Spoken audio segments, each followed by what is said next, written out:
मैं हूं अभिषेक बारेड और आप देख रहे हैं धमचिक। उत्तर प्रदेश के अमेठी में अब दुनिया की सबसे खतरनाक असॉल्ट राइफल AK-203 राइफल का निर्माण होगा। पर यह जितनी खुशी की बात है उतने ही पेच इस पर भारत में इसके क्रेडिट को लेकर छिड़ गए हैं। प्रधानमंत्री नरेंद्र मोदी ने रविवार को राहुल गांधी के संसदीय क्षेत्र अमेठी के कोरबा में ऑर्डिनेंस फैक्ट्री का उद्घाटन किया था। इसके बाद राहुल गांधी ने ट्वीट करके कहा कि अमेठी में ऑर्डिनेंस फैक्ट्री का शिलान्यास वो 2010 में ही कर चुके हैं और वहां पिछले कई सालों से हथियारों का उत्पादन भी हो रहा है। प्रधानमंत्री पर वार करते समय राहुल गांधी से एक गलती हो गई। दरअसल राहुल गांधी ने ऑर्डिनेंस फैक्ट्री का शिलान्यास 2010 में नहीं बल्कि 2007 में किया था। ऑर्डिनेंस फैक्ट्रीज ऑर्गेनाइजेशन की पत्रिका आयुध के उस समय के अंक में राहुल गांधी की तस्वीर सहित ये रिपोर्ट मौजूद है कि उन्होंने इस फैक्ट्री का शिलान्यास 2 दिसंबर 2007 को किया था। आपको पता ही है, प्रधानमंत्री नरेंद्र मोदी ने यहाँ कोरबा आयुध कारखाने का उद्घाटन किया है। इस कारखाने में हर साल 75,000 AK-203 राइफल बनाई जाएंगी। ये AK-47 राइफल का सबसे एडवांस्ड वर्जन है। नई राइफल AK-47 की तुलना में ज़्यादा घातक और लक्ष्य भेदने की ताकत रखती है। खैर, इन सब राजनीतिक बातों से दूर आपको आज इस घातक और तबाही मचाने वाले हथियार की कहानी हम बताने वाले हैं। पर उससे पहले आपको हमारा चैनल सब्सक्राइब कर लेना चाहिए ताकि आपको हर अपडेट ठीक वक्त पर मिल जाए।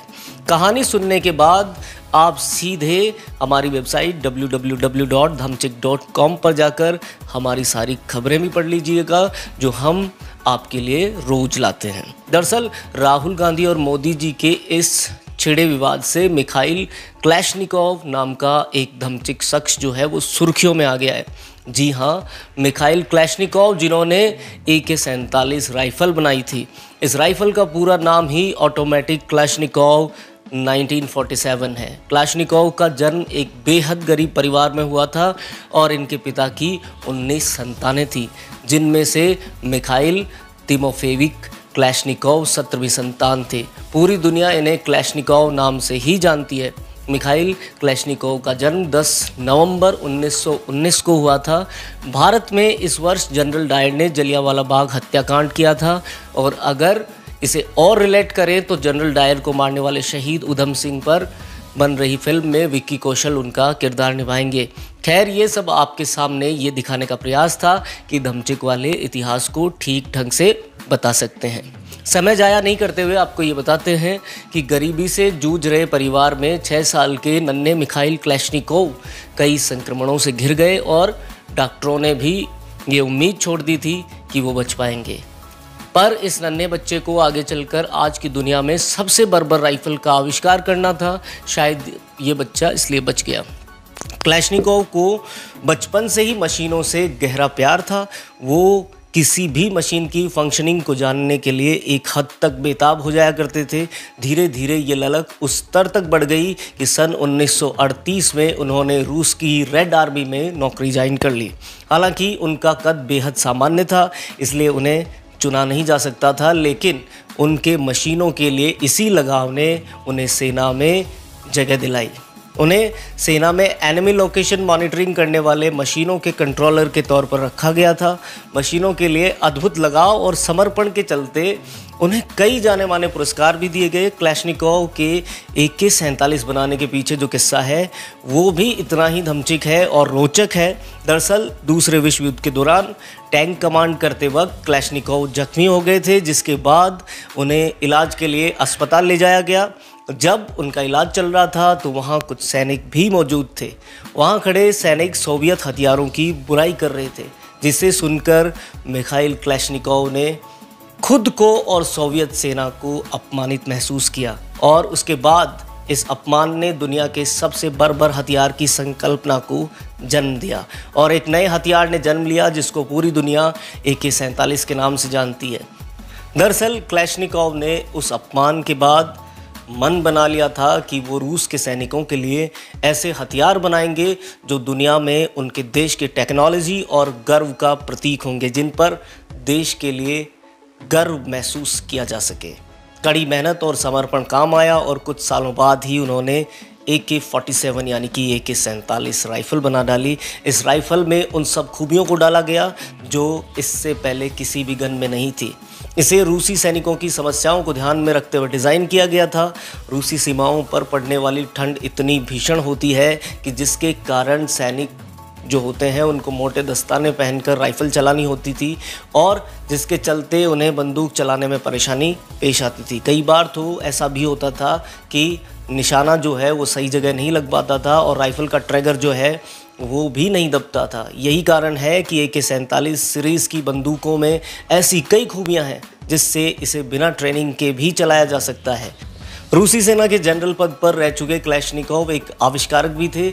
सेना में रहते हुए ही उन्होंने राइफ़ल का निर्माण करना शुरू कर दिया था। उन्होंने रेड आर्मी के आर्टिलरी में भी अपनी अहम भूमिका अदा की थी। उन्होंने साल 1944 में गैस से चलने वाला 7.62x39 mm कार्टेज वाला हथियार बनाया था जो M1 गैरेंड राइफ़ल से प्रेरित था। इसी दौरान एक अन्य आविष्कारक येरगेई गैवरिलोविच सिमोनोव ने सोवियत सेमी ऑटोमेटिक कार्बाइन का आविष्कार किया जो AK-47 का अतीत साबित हुआ। 1947 में AK-47 की पहली खेप को तैयार कर लिया गया लेकिन इसे अप्रूव नहीं किया जा सका। लेकिन क्लैशनिकोव ने हार नहीं मानी और उन्होंने बेहतरीन खूबियों से अपनी राइफ़ल को लैस किया, जिसके बाद सन 1949 में रूसी सेना ने उनकी राइफ़ल का ट्रायल किया और अप्रूवल भी दे दिया। साथ ही इसे भारी मात्रा में बनाने का आदेश उनको दिया गया। सेना से सेवानिवृत्त होने के बाद क्लैशनिकोव ने राइफ़ल बनाने की शिक्षा देना भी शुरू कर दिया। टेक्निकल साइंस में डॉक्टर की उपाधि लेने के बाद वो 16 से अधिक शिक्षण संस्थानों का हिस्सा भी बने। दिसंबर 2013 में लंबी बीमारी के चलते क्लैशनिकोव का निधन हो गया था। उन्होंने अपनी मौत से पहले एक लेख लिखा था जिसे सन 2014 में एक अखबार ने प्रकाशित किया था। इस लेख से पता चलता है कि वो मानसिक तौर पर स्वस्थ नहीं थे, उन्हें शारीरिक बीमारी भी थी। लेख से पता चलता है कि क्लैशनिकोव खुद को उन लोगों की मौत का जिम्मेदार मानने लगे थे जिनकी हत्या उनके द्वारा बनाई गई राइफ़ल से की गई थी।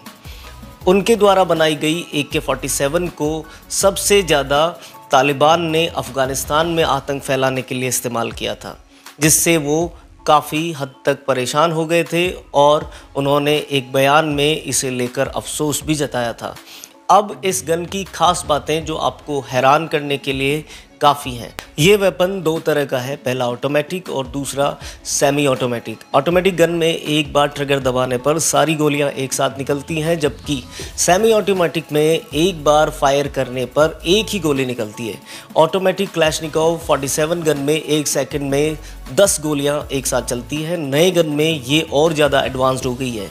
इसकी अंतिम श्रृंखला की AK-103 में एक बार में 30 गोलियां एक साथ निकलती हैं। सबसे मशहूर AK-47 गन की रेंज 300 से 400 मीटर तक होती है और ये 3 फुट की गन सिर्फ 4 किलो की होती है। लेकिन इस श्रृंखला की आखिरी गन रेंज 600 से 943 मीटर तक हो गई थी, जबकि समय के साथ इसके वजन को और कम किया जा रहा है। सबसे आधुनिकतम गन का वजन 3.6 किलो था। इस राइफ़ल की आवाज़ शुरू में इतनी ज़्यादा थी कि खुद क्लैशनिकोव लगभग बहरे हो गए थे।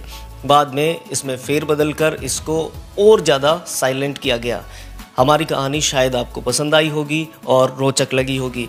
इसी उम्मीद के साथ में हम अपेक्षा करते हैं कि आप धमचिक अगली कहानी तक मचाते रहेंगे।